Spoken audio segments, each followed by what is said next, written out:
Alright, well, she is in.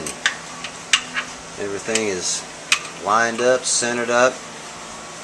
All the motor mounts are on it.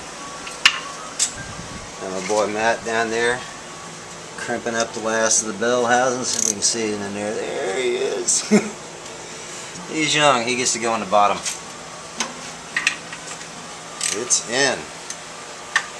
Got about a bajillion other things to put back on top of it, but she's in, and we're about to put the transmission hump back on it.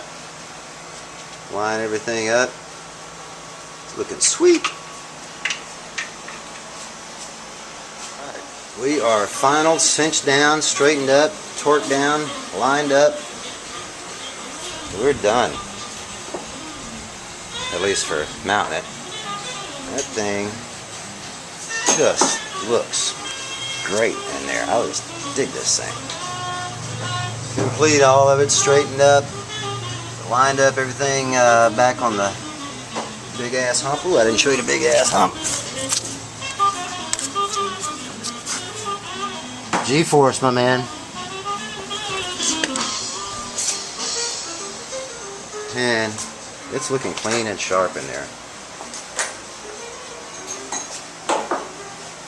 And Mr. Mechanic over here straightening up tools. Just doing my part.